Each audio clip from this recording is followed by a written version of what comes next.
guys, maayong buntag, magandang umaga. Dito na naman si Inday Garcia guys, dating gawi. Ito yung kinaugaliangan namin sa araw-araw.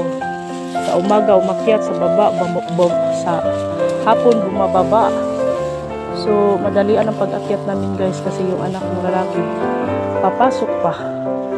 So pahirapan yung daanan namin guys. Napakatirik at saka napakadamo. So may posibilidad na madisgrasya kami, maapakan ng baka, masundot ng baka. So ito yung ugali, ito yung gawain namin sa araw-araw. Kumusta kayo dyan? Ano yung ganap yung sa ngayon? So humihingal si Inday Garcia guys. Nauutal kasi sa tuktok talaga. So kailangan kasi dito sa ibabaw maraming damo. At sa baba naman maraming tubig. So sa umaga aakyat, sa hapon bababa. So kailangan guys kasi may nangangailangan. Nahihirapan minsan pero pinipilit kasi yung mga alaga mong baka ay nangangailangan sa iyo. So kumusta kayo dyan? Anong gawin nyo? Anong ginagawa nyo? Ito kami guys, oh. Ito yung gawain namin guys. So kailangan mabusog at saka mapainom yung mga alaga mo para hindi mangangayayat. So pag gusto mo nang ibinta, malaki yung binta mo kasi malusog yung mga alaga mo. So ganun lang guys, no? Kasi kailangan mo rin silang alagaan kasi may buhay, may halaga. Kasi kung 3 piso lang to guys, ayaw ko.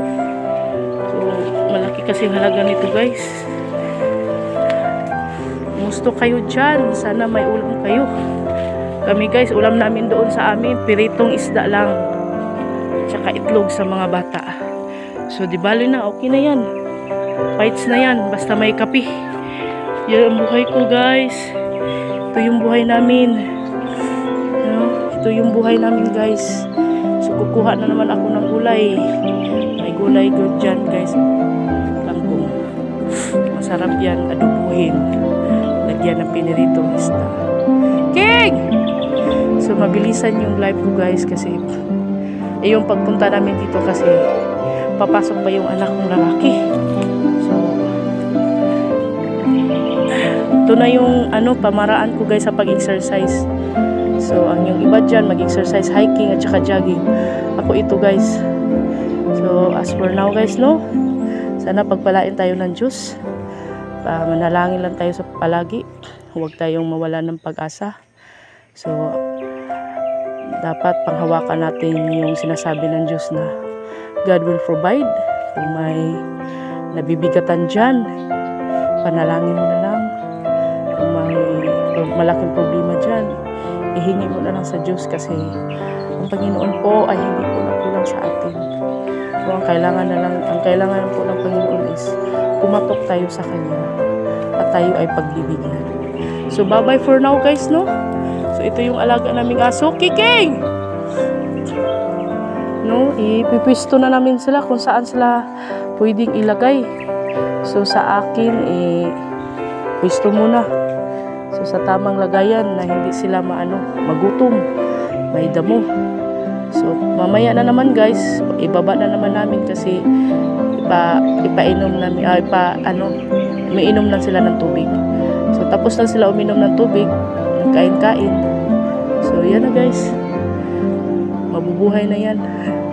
Kami nito, isang basong tubig lang iniinom namin. So kasi pag maraming iniinom namin guys, mabibigatan kami sa tiyan, hindi kami makaakyat sa bundok. So babay na guys, no? Ito yung kalagayan namin dito. So yung mga baka namin yan, tsaka yan, at saka yan. So 5 sila nito guys, pero yung 2 nasa ibang kamay, pinaalagaan namin. So may anak na rin doon, may anak na rin bit-bit. Ito guys, mga pa to, mga dalaga pa ni,